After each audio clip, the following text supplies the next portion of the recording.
Well, hello and welcome to John's Slow Roads in France.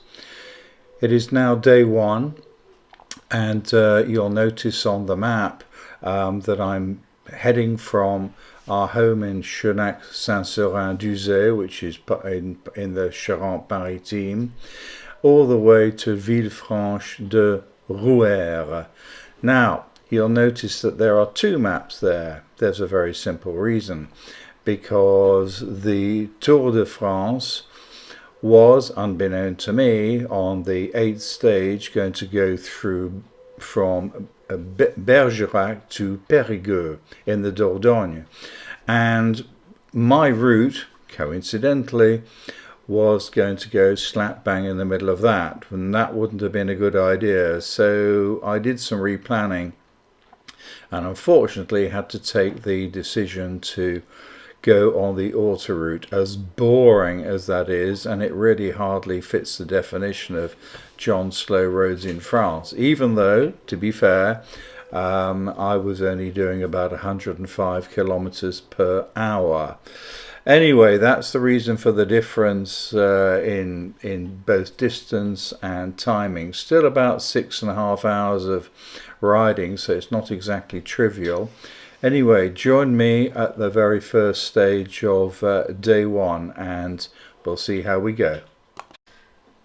I'm going to add a postscript, and the postscript is that the autoroute section was probably only about half the day's ride, so a good 130 odd kilometers were on regular D roads, as in John's Slow Roads in France. So don't panic, we are getting back on track. Well, good morning. It's coming up to 7 a.m. on Saturday the 11th of July 2026.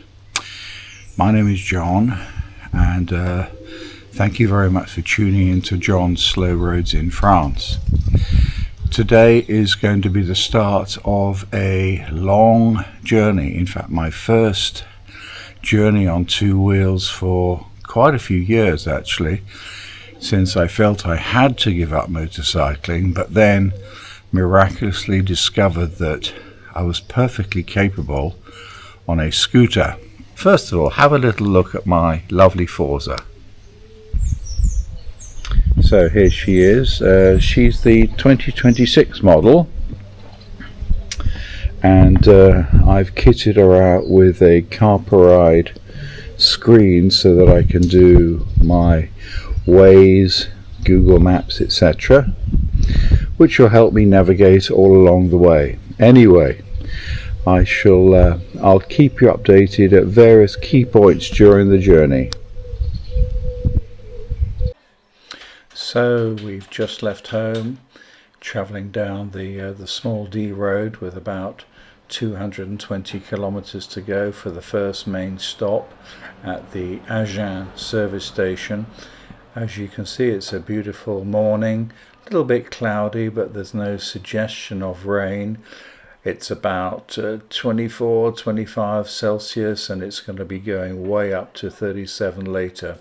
Hence the reason for this very early start.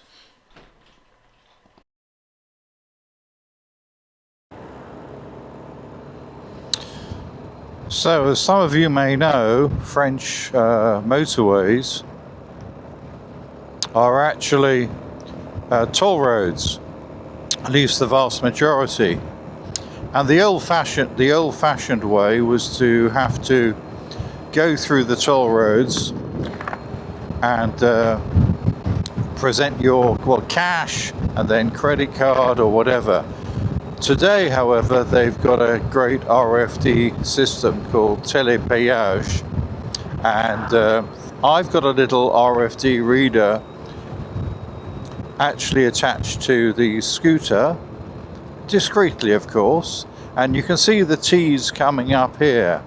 So I'm just going to go through. I'm going to have to actually come to a stop pretty well. Some of them you can go through at 30 kilometers an hour, which is great. This one, however, is just one of the ordinary ones.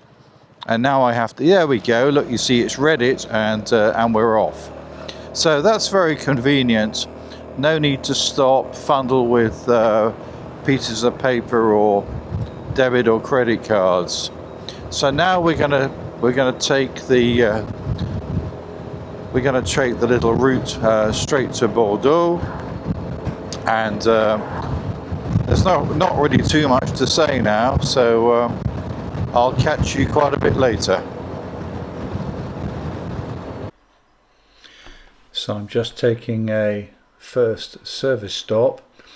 Not that I really need to top up with petrol, but it's a good excuse to stop and have a coffee and comfort break. I'm going to use Octane 95, which is 5% ethanol. That's the one that was recommended that I use.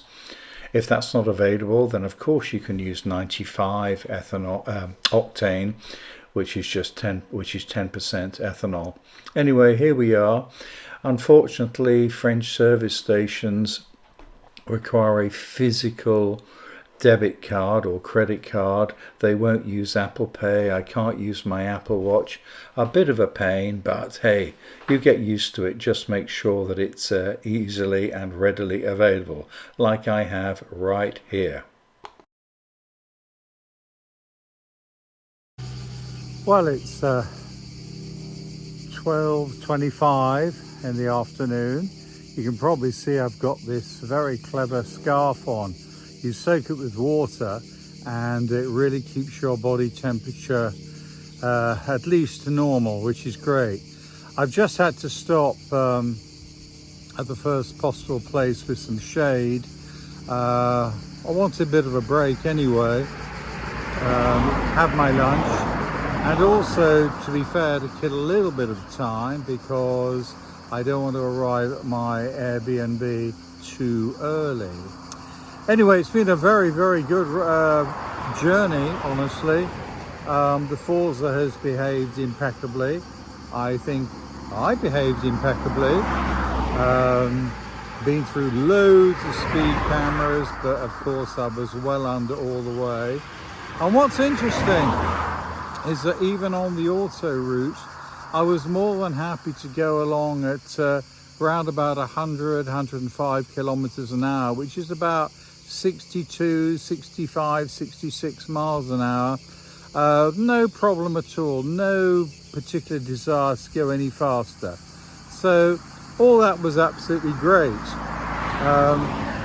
I'm going to have my lunch now. I would be you may be wondering, why hasn't he got his video camera on so we can see the road?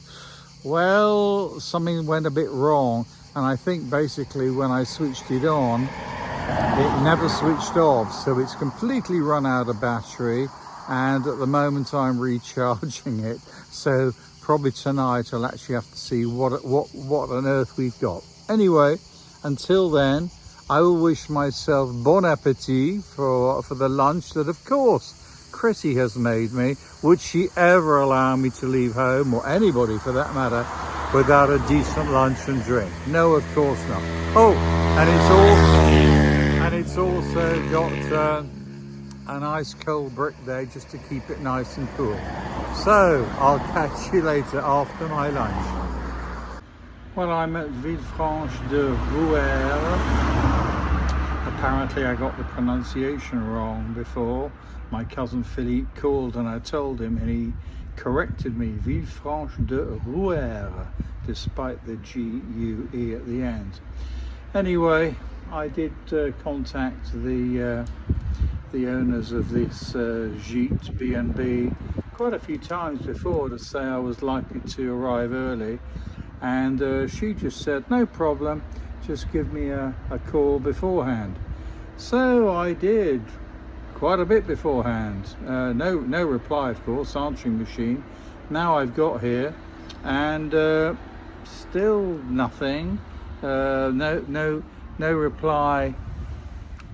No reply at all. Press the doorbell, nothing. There's a number there which I've now tried to call, nothing. So I'm just sitting here now, Still 37 degrees, but at least I'm in the shade, thank goodness. Anyway, hopefully I won't have to hang around here too much longer. Whew, at least I don't need to go to the loo. That's a bonus. Okay, bye for now. It may not be obvious, but it's actually throwing it down here in Villefranche-de-Rouergue.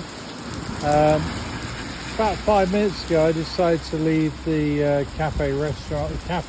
bar, and go to a kebab house. Well,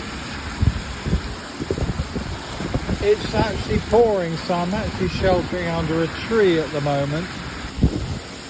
This probably gives a pretty good idea of the intensity of the rain. Well, a summary of day one. A very eventful day, really, and the first real test of what I would call touring on a Honda Forza 350, a maxi scooter. In other words, some people say that you can't do touring on such a bike. Well, I think by the end of this trip, we may have a definitive answer on that one. Anyway, today we certainly achieved what we expected to.